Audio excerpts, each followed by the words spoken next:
100 அடி நீளத்துக்கு ஹெலிபேட் வசதியோட பிரம்மாண்டமான ஒரு கார்.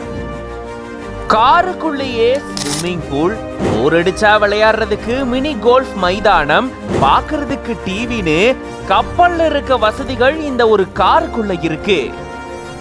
உலகின் மிக நீளமான கார் அப்படின்ற கின்னஸ் ரெக்கார்ட் படைச்ச இந்த கார் பத்தி உங்களுக்கு தெரியுமா? வாங்க இதை பத்தி டீட்டெயிலா இந்த வீடியோல பார்க்கலாம். உலகிலேயே மிக நீளமான ஒரு கார் அப்படின்ற கின்னஸ் வேர்ல்ட் ரெக்கார்டை வச்சிருக்கு தி அமெரிக்கன் ட்ரீம் அப்படின்ற ஒரு கார். 1986ஆம் ஆண்டு கலிபோர்னியால ஜே ஓர்பெக் அப்படின்றவர் தான் இந்த காரை முதலா கண்டுபிடிச்சாரு. அதாவது இந்த காரை தயாரிச்சிருந்தாரு. இவர் தயாரிக்கும் போது அந்த காரினுடைய நீளம் பாத்தீங்கன்னா 18.28 மீட்டர், அதாவது 60 அடி நீளம் இருந்திருக்கு. இதுல 20 சக்கரங்கள் இருக்கு. முன்னாடியும் பின்னாடியும் V8 என்ஜின் பொருத்தப்பட்டிருக்கு. அதுக்கப்புறமா இந்த காரினுடைய நீளத்தை அதிகப்படுத்தியிருந்தாங்க. அதன்படி இந்த காரினுடைய நீளம் பாத்தீங்கன்னா 30 மீட்டரா அதிகரிக்கப்பட்டுச்சு. அதாவது 100 அடி நீளத்துக்கு அதிகரிக்கப்பட்டுச்சு. இந்த காரினுடைய நீளத்துக்கு கிட்டத்தட்ட 12 சாதாரண கார்களையே நிறுத்த முடியுமா?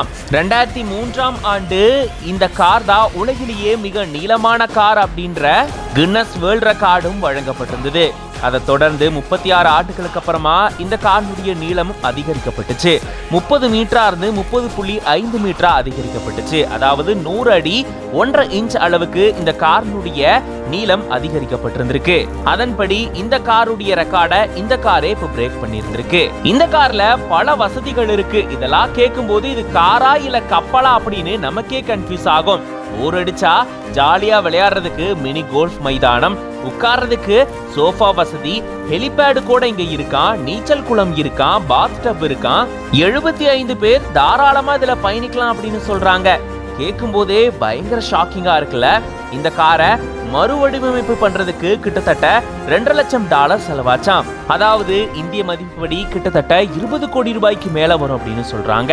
இவ்வளோ காசு செலவு பண்ணி மறுவடிவமைப்பு செஞ்சு இதை இப்போ கண்காட்சி பொருளா வைக்கப்பட்டிருக்கு. கேட்கும் போதே ஷாக்கிங்கா இருக்குல்ல.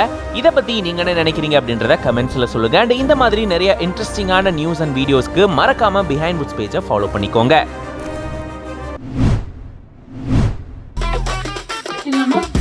ஆண்டி நான் ஷார்ட்டா விட்டுட்டேன். ஓகே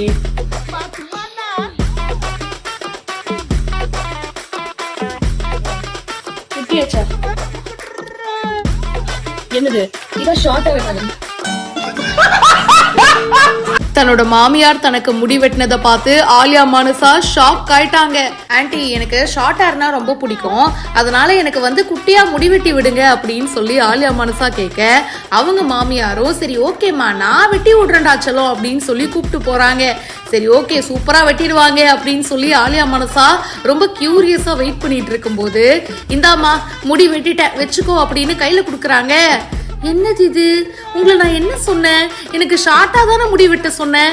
ஆமாமா நானும் ஷார்ட்டா தானே வெட்டியிருக்கேன், பாரு குட்டியா இருக்கு பாரு முடி. இதை விட ஷார்ட்டா வேற யாராச்சும் வெட்டிடுவாங்களான்னு ஆலியா மானசாவை பார்க்க அவங்க ஷாக் ஆயிட்டாங்க.